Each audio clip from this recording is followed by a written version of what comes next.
Well, I have a microphone, and you don't. So you will listen to every damn word I have to say! Welcome to the You, Me, and the Scene podcast, brought to you by Revival Recordings.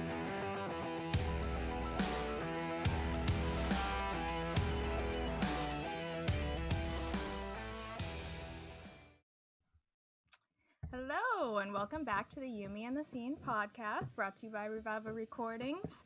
We are now on episode 5, so we're getting some places. On today's episode, we're going to have Liz from Gold Step joining us, so we're very excited about that, talk with her, and kind of jump into just a couple updates in the scene, not too much going on, but, well, yes and no, but topics that we care to talk about. Just a couple.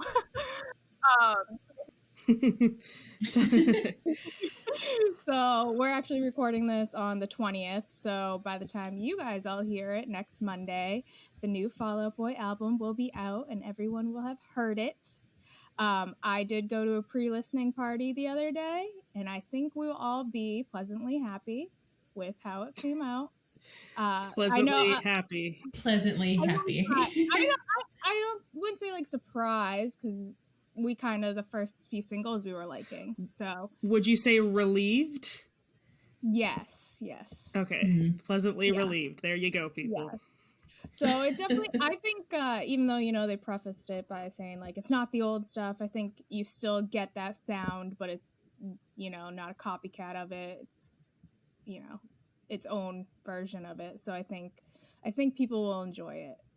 Obviously I was sitting there with, a whole bunch of other people at Newberry Comics in a room listening to it. So it's a little different than when usually albums come out and I'm sitting by myself in my room looking at all the lyrics going through it. So that will be a different experience. But no, I think we're going to enjoy it. We can't wait until the episode after this one where we'll all discuss it and see everybody else's thoughts going on. So I promise I will listen to it this time. Yeah. I haven't been to a listening party since Avenged Sevenfold released their self-titled, and they did one at the Hot Topic by my place. I'm already going on a tangent. We're like 2 minutes into it. But I was the only one that showed up, so that was awkward. Yeah, it was weird.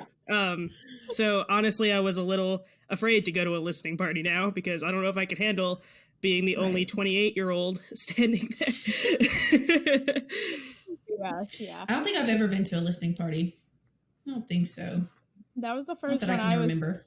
I went to, and the day before they gave out like wristbands if you wanted to go, and it was right next to where one of my friends works. So I was like, oh, if you just want to grab them when you get out of work, like we'll go tomorrow. So I wasn't sure what to expect, if it was going to be a lot of people. I mean, there were a couple locations. There's 4 Newberry Comics within 30 minutes of just my house. So there's definitely enough to go around, but it was cool. Sorry, they had one here at School Kids Records, but I, didn't leave the house. So, I did leave the house that day. I went to our Reviving Raleigh show. That was Friday? No. Was the listening party on Friday is my question? It was on Thursday. Yeah. Different day. Not as great of a segue as I thought, but the Reviving Raleigh was on Friday, and it was great, and all the bands were really great. I did fall once. Oh no. It wasn't my own fault. A drunk guy moshed into me, but still had a good time. Not complaining, not ranting on Twitter about it. I might complain about my bruise, but that's fine. Overall, it was great. Do you remember when we had the board in the old office, and we had things that you got hit with? Like we kept a running list of things you got hit with.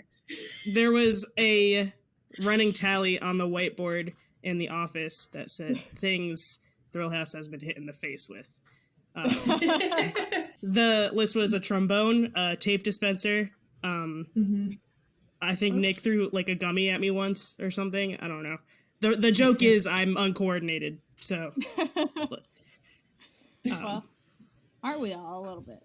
Yeah, but I digress. It was a successful Reviving Raleigh, and the bands are great. And I'm pretty sure we're planning on doing more before the end of the year. I know we're only 3 months in, but yeah, keep an eye out for that because we're gonna try to do more events like that. That was really fun. Oh, I thought of something. Speaking of local bands, we could mention that Bardown Breakfest year 2 is happening in, I think it's June 30th and July 1st in Charlotte. And they're really focusing on a lot of North Carolina bands. There are obviously some bands that aren't North Carolina based, but like Frontside and At a Time is going to be there from Revival, and Revival is sponsoring it, and we'll also have a tent there as well. So if you do come out to that, stop by and say hey to us.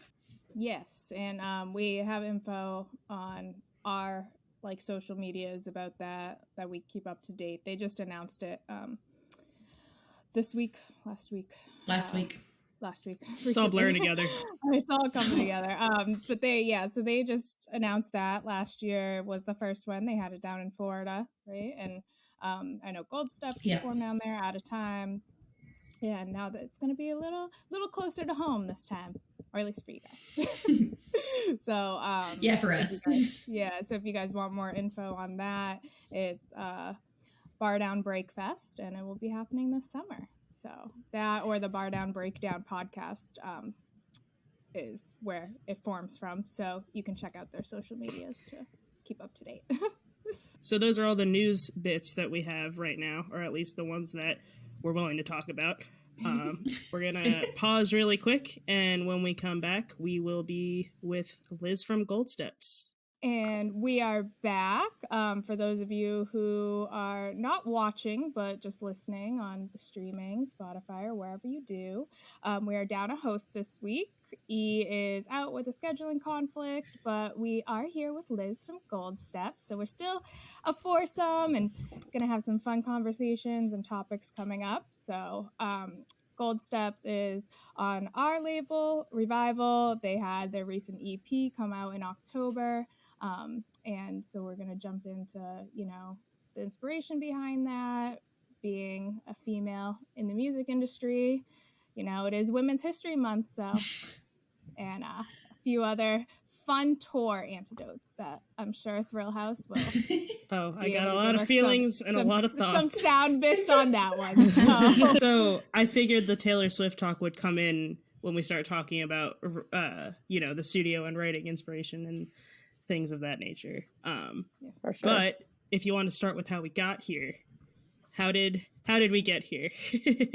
How did we get here? Get here today at this moment. It's a existential question right there. Because our introduction to the band is essentially, once a band is getting signed, it's like an email chain, and then we set up a meeting, and then we all talk on the meeting.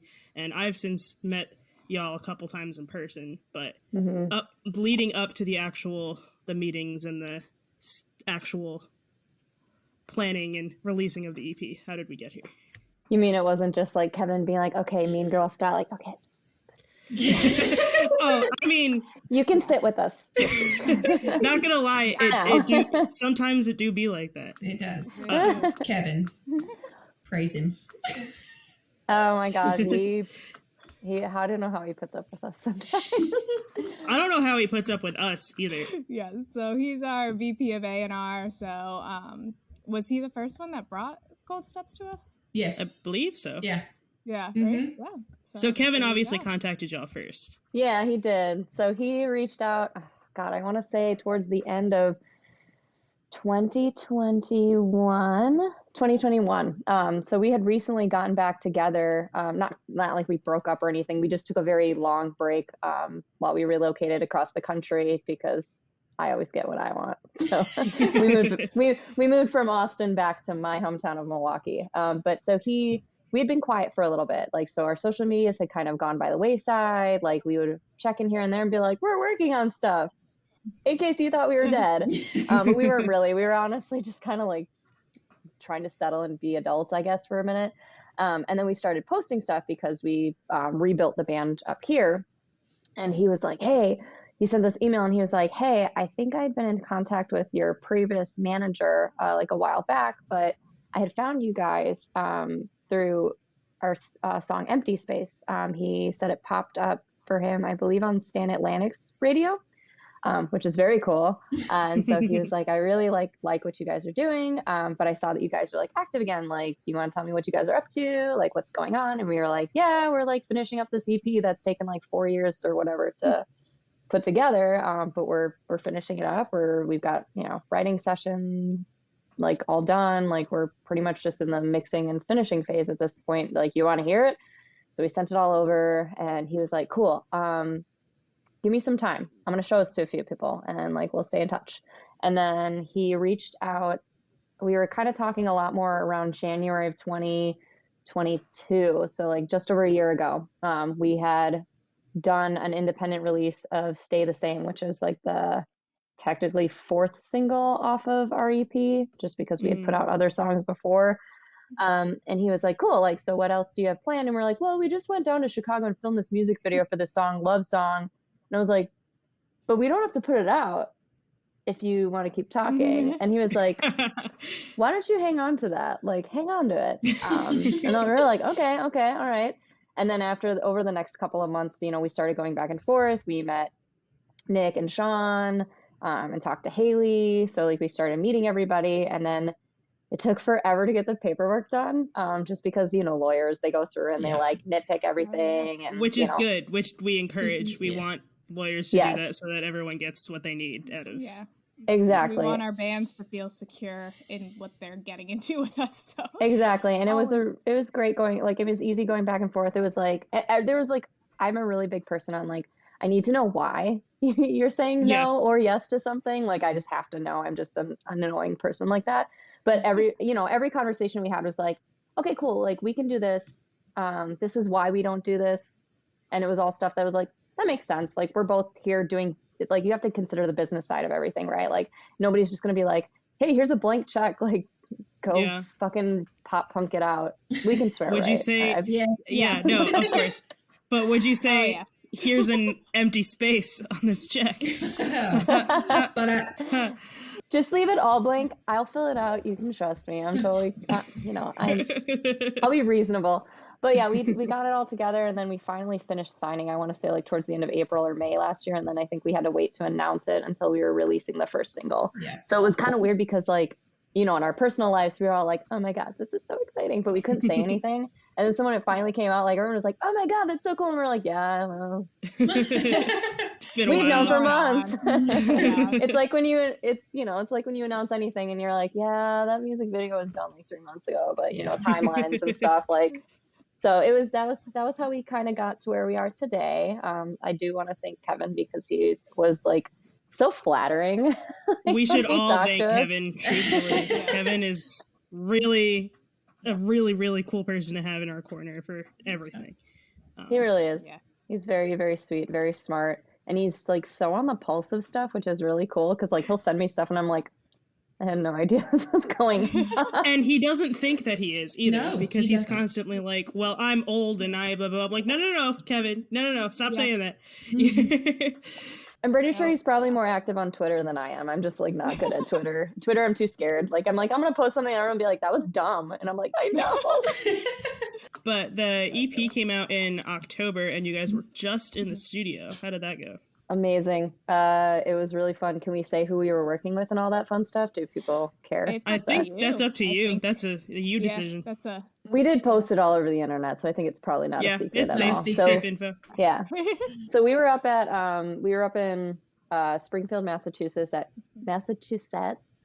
Ghost Hit Recording with Alan Day from 4 Years Strong. So he's somebody we had been talking to on and off over the last couple of years. Now, of course, we have Revival to kind of be like, hey, this band's worth your time. Let's set up a meet and greet. But we had talked to him a few times before, like just like, back and forth when he was like looking for bands to kind of like take a chance on him, I guess, or like just like other, it's cool to get hit up by like producers, like people who are trying to get their feet wet and like get out there, or just maybe they just came across us and they were like, yeah, these guys look like they could be fun. But so we were working with Alan Day. We brought in a song that we had done a writing session in Nashville with.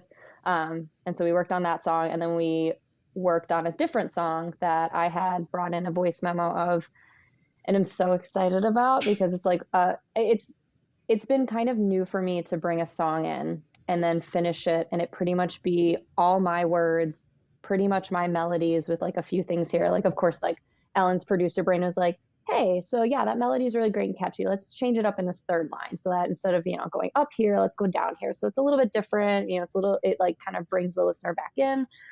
So he did a lot of that kind of thing, but he really let me like set the tone for the vibe, which was very cool because, it wasn't like somebody just came in and was like, yeah, I think I know what I want to do with this. And then they just do it. It was really like the whole way along. I was like, do you like this? Here's option A, here's option B, or do you not like either of those? We could try option C.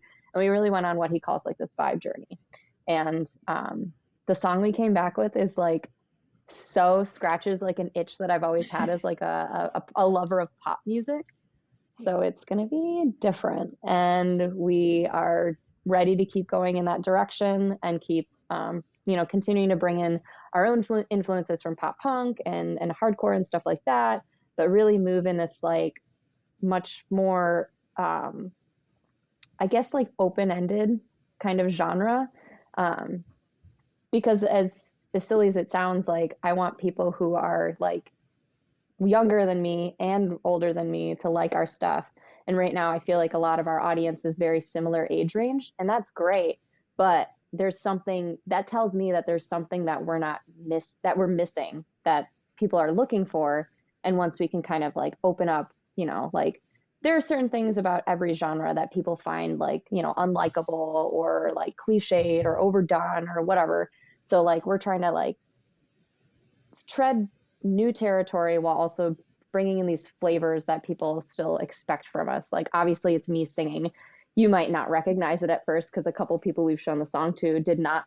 They thought it was just like another song playing. Like we played them the first like song that we had done, and then the second track played, and it took like my sisters-in-law. They were like, "Wait a minute!" Like they were like halfway through the song. They're like, "Wait, hold on, is this you?" And we were like, "Yeah, we said we were showing you the demos." And they were like, we were so confused because we thought you just put on like a pop song. We were like, no, this is what we were so excited to show you guys, is like it's different but same. Right. Yeah, they showed us what you guys came back with, and like we all really liked it. I did, the first thing I said to Kevin, I said something about it being, I could hear the Taylor Swift influences. And I think it's in the song that you were talking about. I don't want to like put names of songs and stuff, obviously. Too, so yeah, but I just want to tease it for like 6 months and then drop it, and then people will be like, they'll be like, oh, you were teasing this for 6 months. It's not that good, y'all. Or they'll be like, oh, okay, now I understand why you were really drawing it out, because it is a little scary sometimes to like tread different, new ground. But I wrote a bridge for a band who was canceled a while back, and I had done this style of singing and writing that's like very sensual and a little like more flirty. And I was so bummed that this band went and fucked around and found out. Oh man. And now they're making a comeback. They're making a comeback now. I think they maybe booted the guy the dude was just like a straight up racist online, like thought it was really funny to make racial jokes, and then doubled down when someone was like, hey, that's really fucking gross. And then he was like, and then he just like, like posted the N-word a bunch, and everyone was like, Jesus. That's not cool the response that you should have to being called out for that kind of thing. No, Jesus. Yeah. So I was bummed because I was like, man, now I can't even show everyone. Like they sent me like 16 or 32 bars or whatever, and I was like, do whatever the fuck you want with it. And I was like, I'm gonna make this song, like I'm gonna make this pop. And it was so awesome, and I was like, oh my god, I'm spreading my wings and I'm flying. And then it was like, no, I can't show anybody because you guys are shitty. Way to go, guys. You ruined my life. Way to go, guys. Yeah. But I know we're bringing that flavor in now, so you'll hear it. Yeah. In one of our previous episodes, we talked a lot just like about bands and how like fans need to not get it as aggressive when they start changing sound or like stuff like that. Like bands are allowed to evolve and like, go different spaces. I mean, like even with the home team for us, when they put out Slow Bloom, like a lot of people are like, this isn't this isn't what they used to put out. And it's like, it's still like, this is a great album. Right. Like, why can you not appreciate that? We want evolution. It is more even though it is more quote unquote pop, it's like, that's okay. Like, progression is good, y'all. Yeah. Exactly. God forbid you progress a little bit. Right. In society, as people, as musicians, like, evolve, please, for the love of God. And we've talked about that, especially like people in bands as they're getting older. You have some of those bands that sit there and still like discuss the same things that they did when they were teenagers in a pop punk band. Yep, and it's like, I was gonna say, teenagers in a pop punk band anymore. When Liz was talking about that band being canceled, I was gonna quote E and be like, well, pop punk men living their pop punk lives are gonna do pop punk things. So talk about the same thing. Yep. So it's cool. Like I said, we've heard the 2 songs that were sent to us and we're excited. So we hope everybody else is as excited as you are and we are. Yeah. I think part of it comes too from like maybe, so like, you know, back when the majority of what I listened to was pop punk was mostly male fronted bands. So, you know, men were singing the words, men were creating the music. And I've realized so much more recently that part of my shift away from pop punk as a listener was because I started seeking out more women. I like listening to female voices. I love all the beautiful melismatics. Like, not that there aren't men who can sing that way, but there's, you know, the older I get, the more I want to really truthfully identify with these lyrics and the song content. And it doesn't resonate as much with me anymore. And that, I think, led me to seek out many more, you know, women artists, whether they're solo artists or, you know, bands that have women at the forefront or just part of the band. But I want that kind of content. That's what I want to listen to. I want to hear their viewpoints from a lyrical perspective, and I want to feel their feelings to the song. And I think that's just a huge, like, for me, like, turning like a corner as far as like, I can't identify with this stuff anymore, so it's not as good sounding to me, if that makes sense. And that's not that there's anything wrong with that. I'm still like, I really love In Her Own Words. I'm really focused on bands that have great vocalists. So like the Home Team's like up my alley, In Her Own Words. I can't get into bands anymore that don't have great expressive vocals. And I just can't do like yelling anymore. Like, I used to really love the story so far. And every once in a while for like a nostalgia trip, I'll go back and be like, oh, fuck yeah, I remember the first time I heard, From Under Soil and Dirt. And like, that's great. And like, I still like love to pump weights at the gym to 4 Year Strong and all that stuff.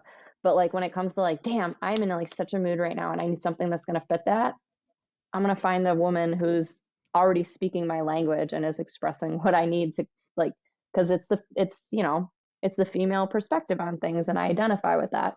So I think that is also shaping a lot of what we're going to be what is going to be coming out in the future from Gold Steps. Is that's going to be a much bigger statement. I know we've done a lot of stuff with mental health that's really universal, but over the last couple of years, I've gotten much more like, no, I need to represent my people, and this is the perspective I want to represent. So that's ladies, awesome. we are in this. Yes, and I'm sure your band members are, all for it as well.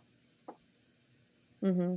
Yeah, the guys are really supportive of it. I mean, we are lucky that all the guys in our band are on the wagon because they gotta be, or they wouldn't be here. Damn right. Get with it or get out. Bye. I'll stop this car that I crashed into a wall, and you can get out. Drive me home first, actually. Can I actually get a ride? Yeah, can you call my mom? That's okay. Zach will take me home. He always does. Every time I call him now, and I'm like, so something bad happened, he was like, oh God. And my dad used to get all those calls. So I feel like every time my dad comes to like, every time Zach has to rescue me, my parents find out about that. My dad's like claps a hand on his back and he's like, so I got so many of these calls when she was in college and like a teenager. So torch is yours, bud. Have fun. You deal with her now. Yeah. I don't know if that's a detail that's like, if they follow your social media, they know, but Zach and Liz are married, if the listeners don't know. Yes. Which I wanted to ask, is that ever, when did you guys get married? Was it the band first and then you guys got married, or? So we were in a different band before Gold Steps. We were best friends. I like joined his band and we were like best friends and we hung out all the time and I was like his wing woman and I was like, man, it's so weird. He like never wants to go for all these girls. I point out to him. I try to hook him up with like a friend of mine and like I just like, man, I don't get it. Like, like he had a girlfriend and then they broke up and then I was like, man, let me go out like with you. Like I'm taken, so it's not a problem. Like I will be your wing woman. Let me find you like a good girl, a nice girl who is pretty and fun and likes all the shit you like. And just totally missed it. Like it was right in front of me the whole time. And then one night we were out dancing and I was like, oh, this is why he never goes for anybody. Because it's me. And I like him. So we started dating while we were in this other band. And then the drummer was not having it. So we were like, that's cool. We'll write all the songs. See you later. Like we'll start Gold Steps. So we started writing, we formed Gold Steps, but we were already dating. And then very quickly got engaged after that and then married. So technically Gold Steps came before the marriage. So the band has been in existence longer than our marriage has existed, but us as a unit has always been preceding Gold Steps. We are like, there would be no Gold Steps without either of us. Right. We're either both in it or neither of us are in it. I love that. There's, because I feel like us as a label, anytime we get a band, because there have been ones that have come across our table over time of like, oh, they're a couple in that band, so you always gotta like kind of, well, how deep are they into this? But you guys were married, so we're like, okay, like that's fine. But sometimes we're like, gotta be a little cautious. Not that it's a reason we wouldn't sign a band, but it's always like but if those people started dating 2 months ago and they're putting out really awesome music and then they break up, what are we gonna do? Are we gonna be left with nothing? But so I mean, with you guys, you were married and together for a while, so I know that wasn't an issue. But and once you meet us, you realize that we're both so fucking weird that like, no, actually, he's great. I'm so screwed if he ever decides I'm not it anymore. If he's ever like, actually, no, he's probably the most amazing person I've ever met in my entire life. Only because I haven't met Taylor Swift yet, but I think I would still pick him over her. I keep trying to segue into the Taylor talk. I keep trying to push you guys together to talk. If you can't see on listening, I'm metaphorically pushing Courtney and Liz together because they're both really big Swift people. Yes. So. Well, Swifties. We were talking last episode, like after we were done recording, I was like, I wonder if there's ever gonna be an episode where I don't mention Taylor Swift at least once, because I feel like there has been in every episode. And then I was like, I know when we talk with Liz, at least I have someone to talk to it about. Well, and we're lucky that like our whole band is all like, they know that like when it comes down to like talking about stuff, like if I'm ever like, so even though I don't drive the bus, sometimes I co-captain. And if I get to pick the music, we're either listening to like currently my rotation is like kind of a lot of different stuff, but it's always going to include Taylor Swift or Carly Rae Jepsen. Those are just like my go-tos. And also because I know Zach likes all of those albums.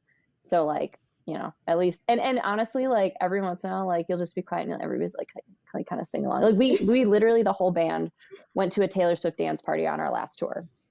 And it was amazing, and we all cried and were drinking and dancing with each other and screaming the words, and it was such a magical bonding experience to hang out like as like a woman, like a millennial woman with her millennial dudes, and we're all just like screaming at the top of our lungs to like Picture to Burn. And it's one of those moments where you're like, life is great. This is awesome. We can jump into, because Liz did go to opening night of the Eras tour this weekend, and I'm jealous. I will be there. I'm actually going twice, but later in the tour cycle. But opening night, she had Paramore and Taylor Swift. It was so like I'm jealous. it was awesome. So we were originally supposed to go with like other friends. And they all like couldn't make it for various reasons, time off work, money, whatever. So actually we ended up taking two of Zach's sisters and my mom. My mom came. And I was just like, this is great. I'm here with like all family, my mom, my husband, my two of my three sisters-in-law. And I wouldn't have rather been there with anybody else. It was magical. It was it was just incredible and crazy and crazyable. But I've been lucky. I've been a fan of Paramore since, like since All We Know Is Falling came out pretty much. Like I remember like I used to go to like, I think it was called FYE or something at the mall and like go pick out like CDs. And I remember seeing one with like a little redheaded girl, or no, it was the couch. It was the red couch. But I remember being like, Paramore, I've never heard of this band before. I looked at the back, saw it was Fueled by Rum, and I was like, oh, I like bands on this label. And I think like, I probably was like, oh, like, what is this? And like looked it up or something when I got home to my dial-up computer and was like, oh, this is sick. Like, I love Paramore. So I've seen them a bunch of times before. Like I've seen them back when they used to do like the back flippies, like when they performed to Set Your Goals. Like I saw them, like, I think it was like '06 on Warped Tour, and there was like 30 people in front of like this tiny little side stage, and like nobody knew who they were. So I've been a fan for a while. I think this might be like my fifth or sixth time seeing them. But I haven't seen them since 2014.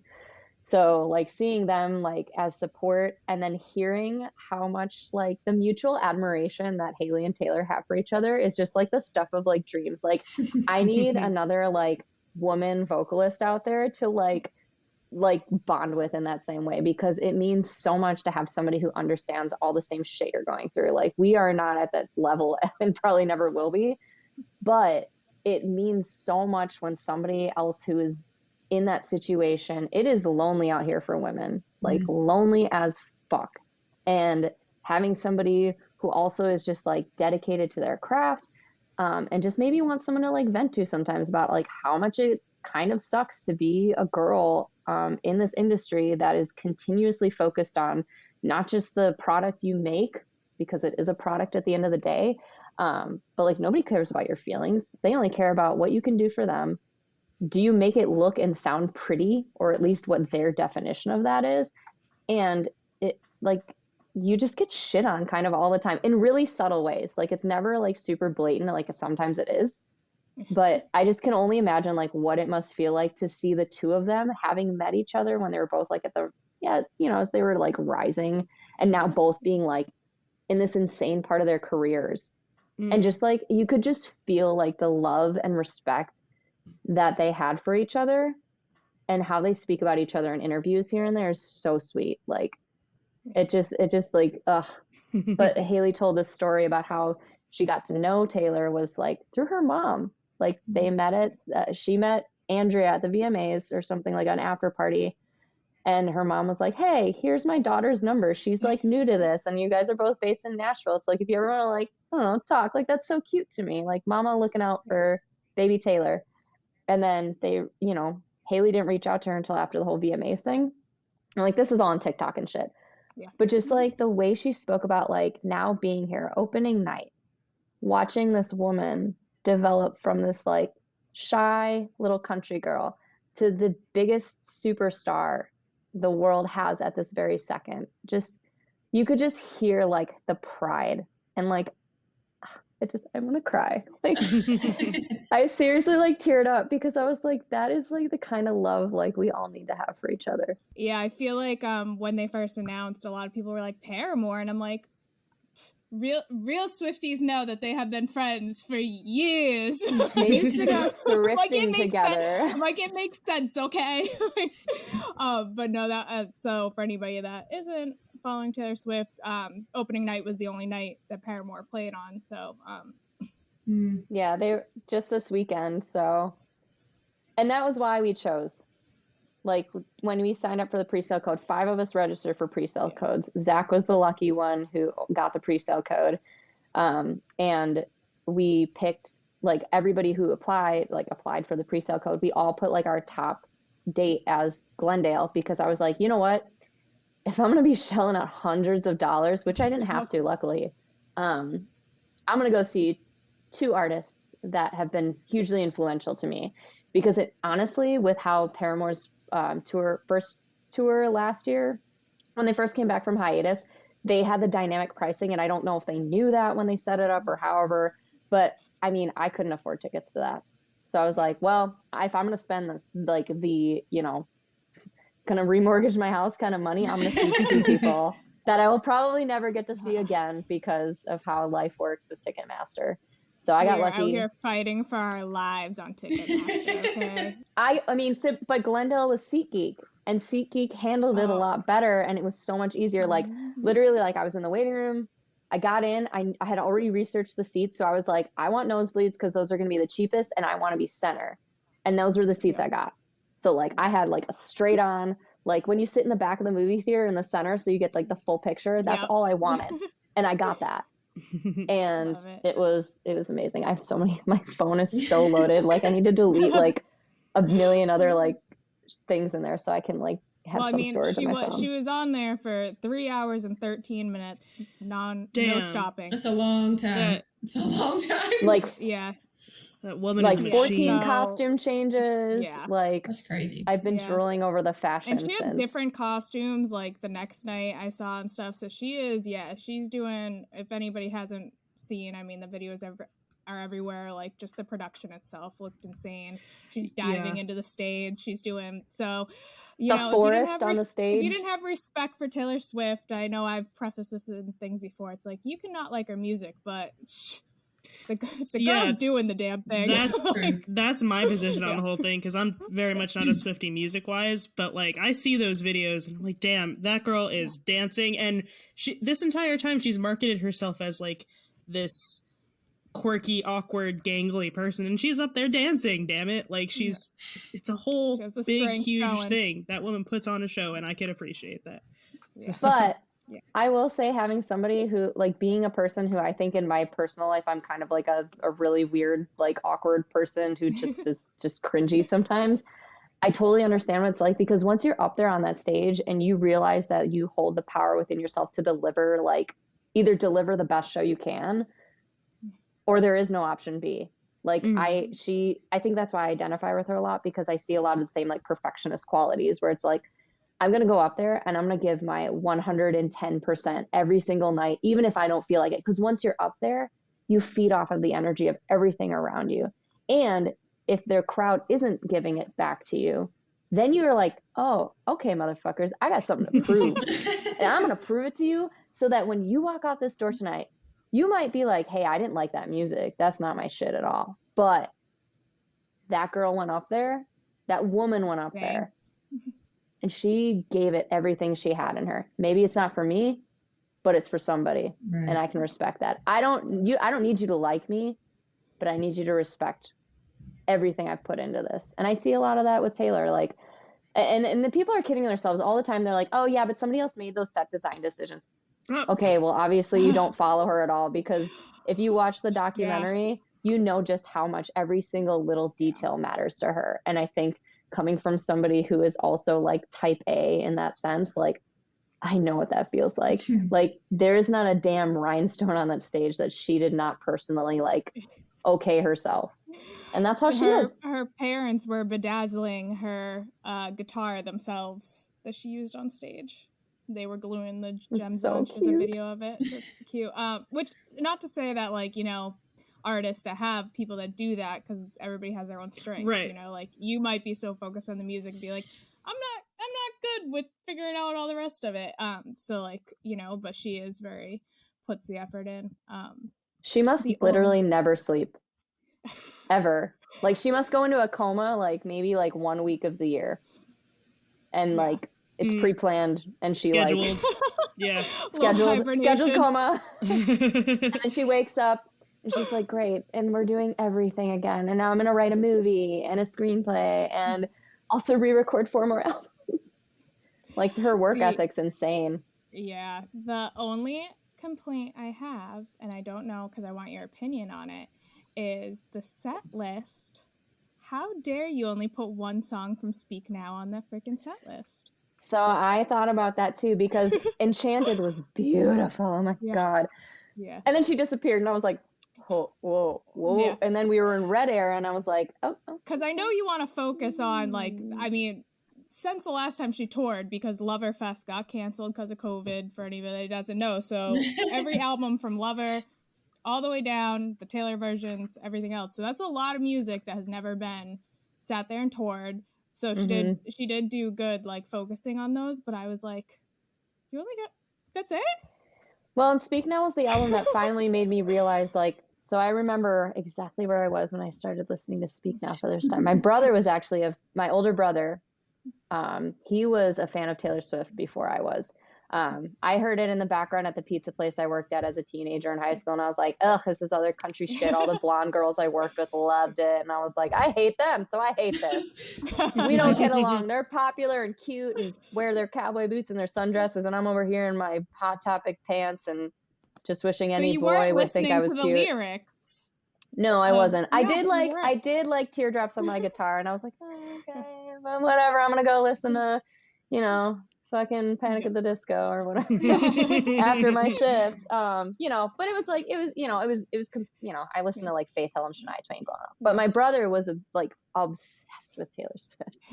And now he doesn't listen to her at all, which is funny. We swapped. But he used to have like a life-size like cardboard cutout of her, and he had like a calendar. He saw her at Country Thunder USA up in Oshkosh or wherever the hell it is in Wisconsin. Like he saw her before she was huge. Like he saw her twice when she was like little baby Taylor. And like, it's just funny now because like Speak Now I was listening to, it was the day the world was supposed to end in like 2011 or something. Yeah. May 2011. We were driving down to Florida and we were driving through the mountains of Tennessee. And I remember I was listening to Speak Now and I was like, oh my God, I'm an idiot. Like this girl's a really great songwriter. Cause that was, Haunted was on that. Hours. Elevator buttons and morning stairs. Stranger silence makes me want to take the stairs. And so like all of our Florida trip with my family, I was just like, have you guys heard of Taylor Swift? And my family's like, yeah, everybody's heard of Taylor Swift. Are you new here? And it's just like, and then Red came out, and like, I mean, I just was like blown away by somebody, that was around the same time I got into like the Wonder Years, was like when Red came out. So it was like really weird to be like, oh, my favorite albums this year that I've understood and gotten into. And I don't even think it was the same year. I think The Greatest Generation came out in 2009. I was a late bloomer. I didn't pick that shit up till like the next year. Amanda? The Greatest Generation came out in 2013. So after that then. That's right. No, that makes sense because Speak Now was 2010 or 2010. Yeah, so I mean we can segue away from Taylor Swift. The only other thing I'm gonna say is we have to. We don't have to. I no. mean, if Amanda and Haley want to listen to us, but also on that set list for Red, not to have I Bet You Think About Me. You did a whole music video, and you did it. I don't need to hear 22 again. I don't need to. Okay? Somebody there did, though. I'm sure somebody did. Maybe, but I don't care about them. Okay. I don't care about them. Can we update it, though? Like, actually, I'm sure on TikTok somebody's done, like, 32, and it's like... Yeah. It's like something about paying taxes or something. Damn it. I was like... Because... for Haley and Amanda, if you don't know, that was one of the songs that got added to the Red Taylor's version. She did like a whole music video and everything for it that had like Miles Teller and her wife in it. And I was like, how do you not add any Taylor version extra songs? Not and it was one. Directed by Blake Lively. Yes. I didn't realize like that Taylor's version albums had extra content on them. I thought she was just redoing. So they have songs that got cut during those eras that people have had never heard. Mm-hmm. So The Very First Night is like one of the best pop bangers I've ever heard. Like that song, like I heard that because I didn't really check out like Taylor's version at first when it came out, just because like I'd heard all those songs before, and I was like, when I'm in the mood for Red, I'll make sure I listen to Taylor's version the next time. And I heard Message in a Bottle because it was on the radio, and Zach was like, oh, I really like this song, and this like could have been a single, and blah blah blah, and obviously now it is because it was on the charts for a while. And then The Very First Night came on randomly like on Spotify for me, and I was just like, oh my God, I fucking needed this song, because I'm also like a huge fan of Paris, which a lot of people aren't off of Midnights.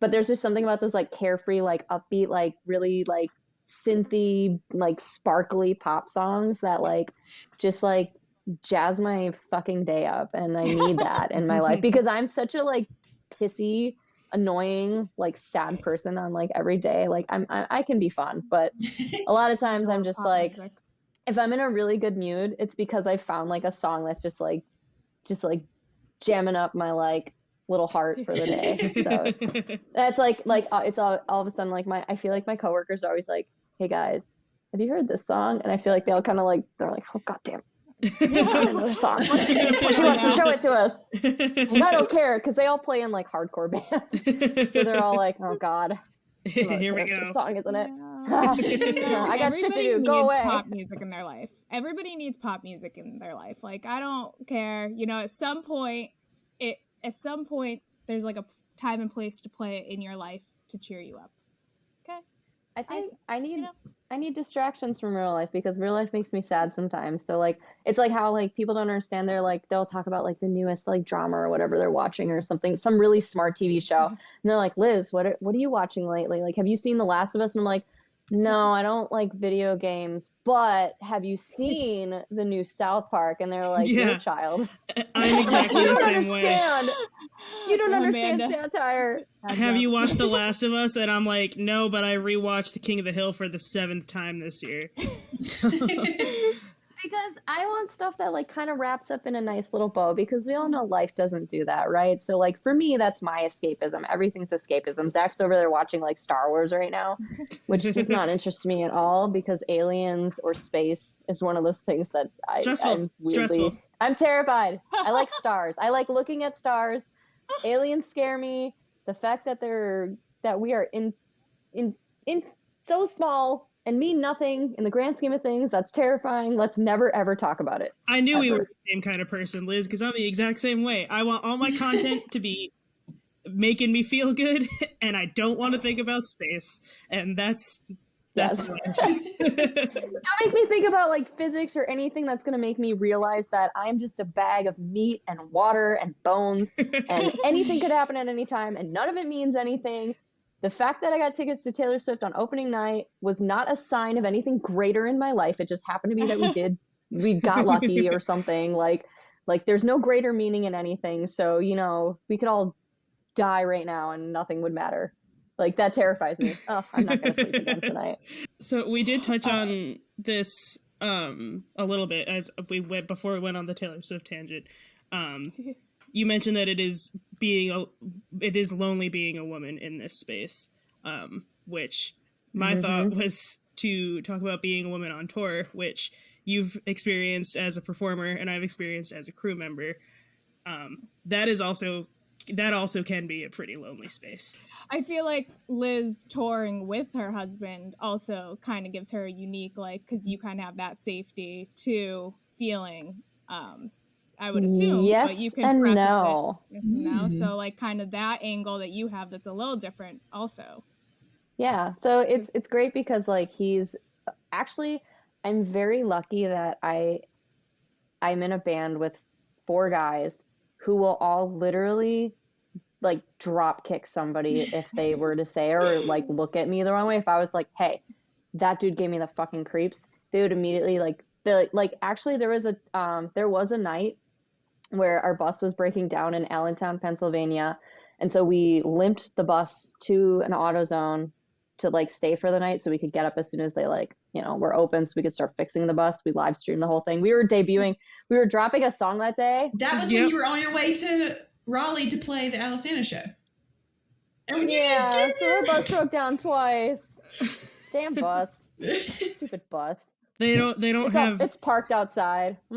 They don't have great luck with best. Vehicles if you didn't catch that live stream. We do have great luck with having people who know how to work on cars, though. We have 2 people in the band who that's like their job is to work on vehicles, so yay for us. But were parked in this AutoZone parking lot, and we went up to Wawa to pee and brush our teeth and grab food. And as soon as we stepped up into the parking lot, all the guys were like, this is a little bit sketchy. Okay, all right. And literally the dude's there were two flanking me at all times. They rotated turns in the bathroom and going like to brush their teeth and stuff. So there was always two of them like with me at all times inside, so that I was never left alone, so that I never had to even deal with somebody coming up and trying to talk to me, because they'd be like, if they even looked our way, it was like one of them was like puffed up.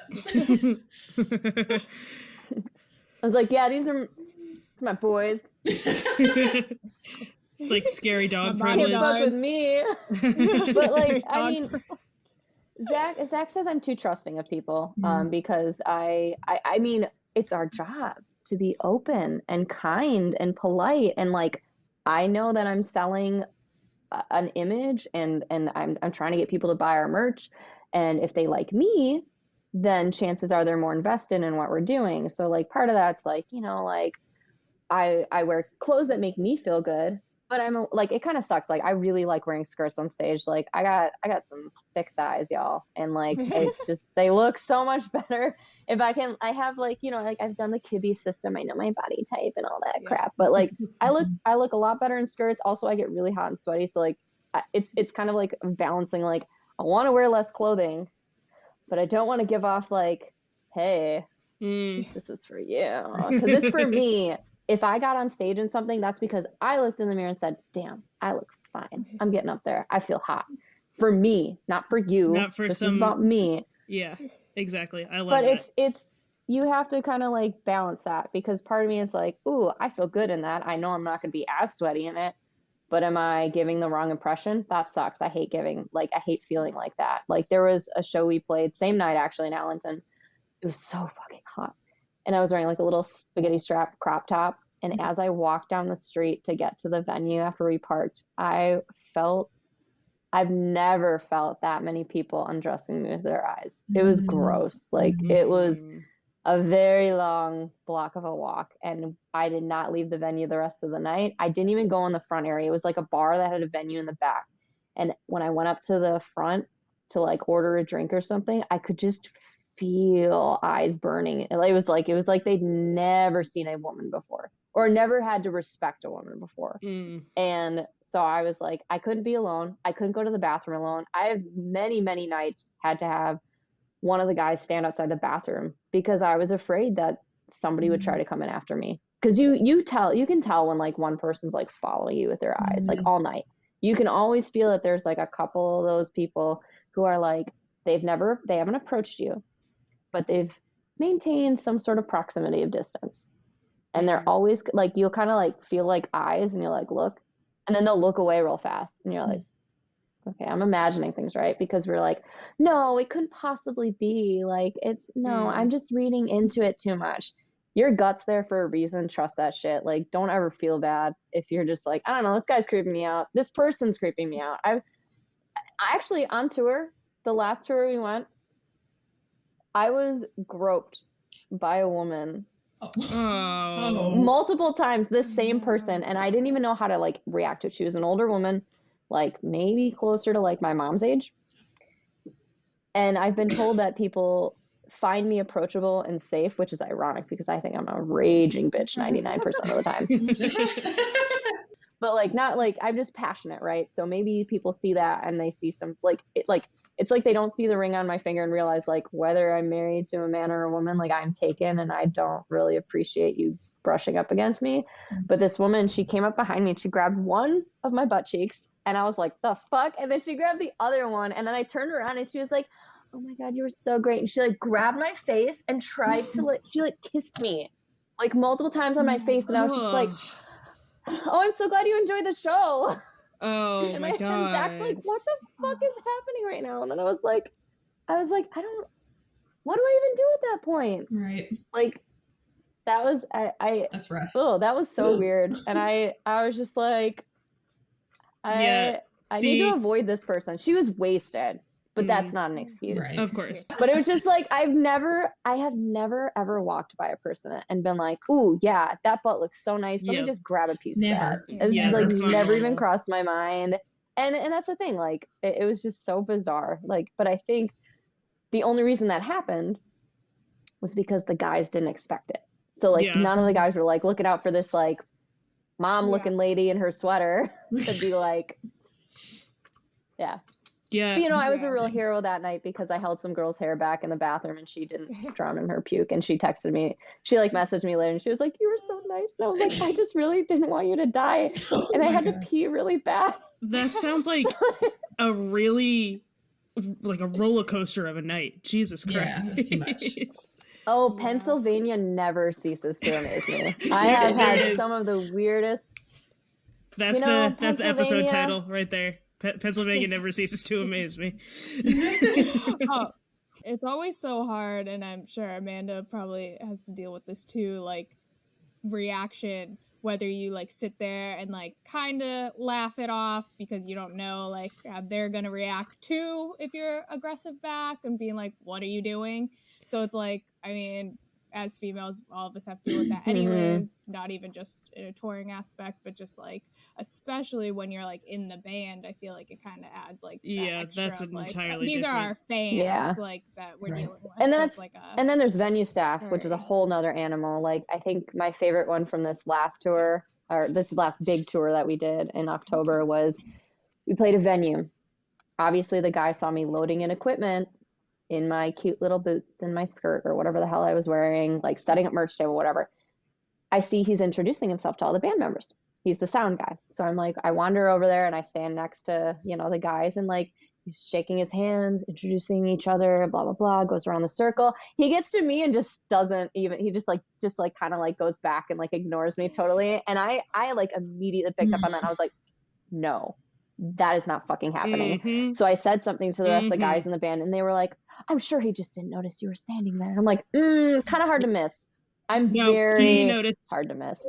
And then, so when we got up to do our sound check, he they're always fucking floored. It's they couldn't, a woman couldn't possibly be in the band. Oh my God, that wasn't a girlfriend or a sister or just some groupie. I cannot believe that woman had any modicum of talent to possibly be on this stage right now.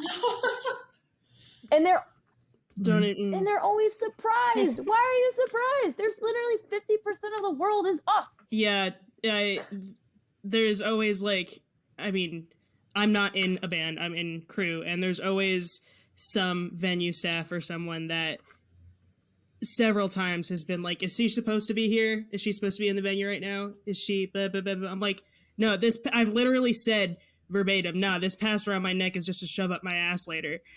Why would I be here if I wasn't? What do you think I'm doing here? No, the door was open. I wandered in, wanted to see what was up. It's no, I'm just setting up this table. I just, for free labor. Just thought I'd help and out. Volunteering. Yeah, don't even. I have plenty of stories. I think I've gone a little too feral. I'm not polite about it, but those are stories for another time. I get to hear all about it when she's on tour. She'll text me about it. Yeah, especially if I think I'm gonna get in trouble. Well, so I'm just gonna give you a heads up. Gotta calm Amanda down sometimes. You might get an email. Yeah, I've literally said, "Haley, you might get an email from this guy." I mean, not that your reaction isn't warranted all those times. It's just debatable. I mean, but there have been times where it has been. There has been times where it has been. So, anyway, that I know. All right, so yeah, we just went on some little tour stories, maybe little horror tour stories, but horror. That's all right. Horror stories. But we want to know, Liz, what are your tour essentials that have to go on the road with you? Planet Fitness membership. If you don't have a Planet Fitness membership and you're in a touring band, you are doing it wrong, because it is a great way to, if you have time, to work out, stay fit on tour, showers. The staff is usually pretty friendly unless you're in California. California was mean as hell, which sucks because I get it. Y'all are probably jaded as fuck. I also know what it feels like to live in a big city and deal with people who suck and destroy things. But I'm not one of those people. Just let me come in and shower. I'm cool. I promise. But definitely Planet Fitness membership, emergency gummies or packets, whatever you want to take, but emergency gummies are the easiest to take on the road. And I always travel with my own pillow. You got to. So that would probably be my 3. If those the only 3 things I had to have. Night's sleep. Yes, you need a good pillow. Very true. Very true. All right, cool. Well, we, as usual, went on our little tangents and, talked about some cool Gold Step stuff. If you haven't checked out the EP, That Ain't It, you need to go listen to it and keep an eye out for some. Well, I don't know. We don't have a timeline yet. But they're working. They're working on music. They have, they've been in the recording studio. They've been doing stuff. So they're working hard. So just keep your eyes and ears out. And is there anything in particular you want to plug that we haven't mentioned, Liz? Well, we've got 3 shows coming up, 420, 421, and 422, just Midwest, Milwaukee, Madison, Chicago. We are keeping it a little close to home this year for the time being because we are continuing to focus on new music. So the new EP is going to be your best bet for what we've got coming out. But if you like what you hear, stay tuned for the rest of this year because we will have something out before the end of the year. Definitely. Probably closer to summer. For sure. Yeah. Oh, yeah. Awesome. And you can find all the show info on either Revival's socials, we post about it, or on Gold Steps socials, and get tickets for that and go out and support. And we have merch and all these other things that you can do for the band. Even just following them on socials, is click the things. Always helpful. Click the things. So that brings us into, we don't have E here to bring us home. But we'll go into songs of the week. I'm actually frantically looking at my Spotify to try to figure out what I've been listening to this week. What your song? All right, Liz, do you have a song in mind? Okay, so I'm gonna kind of throw one out of left field just because, like, normally for me, like, I like more pop-based music, but I was incredibly impressed with Scene Queen's new song. I just want to make sure that I think it's called, hold on, let me pull it up real quick. 18 Plus. Okay, that's what I thought it was called. I just want to make sure I'm calling it right. But she hit the nail on the head. She's doing great things by donating to RAIN for sexual abuse and trauma survivors. Yeah. And I think that it's time that women start standing up and saying things that maybe people don't want to be said. I think she's just been really, like, great about making waves in the right kind of way. And I think this song was a really incredible statement for her to make, being Women's History Month. And just the fact that I think we're all a little bit tired of hearing continuous allegations and shit, because it is not hard to be a good person. I have never sexually assaulted a single person in my life. Imagine that. Good. So neither have I. It's amazing. Don't do it. It's amazing how easy it is to not be a piece of shit. So I just think it's finally time that we, beyond just the whole, like, people calling each other out and whatever, I think it's just finally time that we just say, you know what? We've had enough of it, and we're sick of the allegations, like, it hurts my feelings. Okay, well, maybe try not hurting people. Yeah, maybe just stop doing it. And also, that was also going to be my song of the week. There you go. So I'm going to second that one because everything Liz says is 100% correct, and I do really enjoy Scene Queen and everything that she's doing. But on that note, just to have a different song, I'm going to do Hot Mulligan's new song, Shh, Golf is On.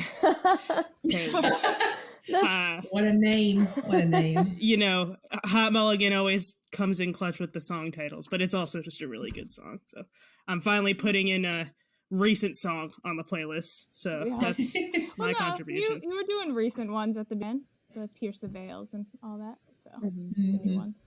Yeah, but this is our first week and stuff, so we enjoy the throwbacks though. So you gotta have a variety in there. All right, Haley, what about you? I'm a throwback to not too far back, 2017. I'm gonna go with Too True to Be Good by Stories Untold. Ooh. They came about, I actually got shown the song from one of our friends, And I was like, oh my gosh, they're so good. I actually thought about bringing them up to Revival at the time, but then I looked at their socials and they were quitting. I was like, no, I know, but it's such a good song. I If you haven't hate listened when we to it, see you need to that. listen to it. I know. It's such a good one. That happens a lot to us. We'll find a band we really like, and then We love, and we'll you're go like, no. look into them, and we'll be like, oh, they're not a band anymore. Right. More times than I'd like to admit, a song will come across my Spotify randomly, and I'll be like, who is this? Maybe I should pitch this. And then it's just another Frank Iero side project. But anyway, bring us home, Courtney. So since I brought it up, I'm gonna do I Bet You Think About Me, Taylor Swift, because it should have been on the set list, and I will die on that hill, okay? I will write a sternly worded letter. Imagine to Miss Taylor Swift herself. She might still play it though, because every single night she's doing the surprise song. Yeah, I got Mirror Ball and Tim McGraw, so I'm Mirror Ball is. Yeah. I felt so seen. Yes. Her set list is incredible. That is one of my favorite on that album. Yeah. But and the funeral procession for My Tears Ricochet. That was like a thing I needed in my life, and I got it. So go me. You'll see it. You'll see it twice. Yeah. You'll have your time, Courtney. You'll have your time. I will. I know. A couple more months. I'll be there in May and August. So I'm a lucky gal. Now you've got me thinking that I should get tickets to another show, but my experience was so perfect that I don't want to like go and then be like, oh, it wasn't as good the second time around. Like I want to like live with this like perfect idealized memory, which whether it's rose-colored glasses or whatever, like it was exquisite. Yeah. Mm. I feel that. Well, thank you for joining us, Liz. Thank you for having me. You know, we'll have you on again. Yes. Our first non-coworker guest. Yes. Yeah. Our first real guest. I'm not a coworker, but we're like tangentially connected somehow. Colleagues. Colleagues, yeah. We're peers. We do the thing. Yeah. We get along. But yeah, I'd be happy to come back anytime. Yeah. Just call me up. I'll be your definitely. We'll have last minute guest. Host. We focused on Liz this time around because it was Women's History Month, but maybe we'll let the guys come on next time. Yeah, we'll let them join in on the convo. Don't make me leave so I don't dominate the conversation. Take over. Yeah. Embarrass them. And they're like, okay, and now you need to go because now you and Courtney have just talked about Taylor. We should start our own Taylor Swift podcast. That's what I was getting at. I feel like it's got to happen. We could talk. That would be so much content to go through. Song by song. Let's dissect this. Yes. And then we'll just cry at the end of every episode. On that note, Amanda's like, get us out of here. But yes, thank you all for listening. Thank you, Liz, for being here. We can still keep talking. We just have to stop recording. Zach's got like an hour left on his movie. We will see y'all when will we see y'all? This episode is coming out Monday, so 27th. And we will see you 2 Mondays after that, correct? Yeah, where we'll talk about the new Fall Out Boy album, and I don't know if there's anything else big coming out in those 2 weeks, but definitely that we'll be discussing. We don't really know what the episode will be, but we'll be here. Cool. We'll be here. All right. Bye, y'all. Bye. Thanks for tuning in to the You, Me, and the Scene podcast. New episodes are released every other Monday.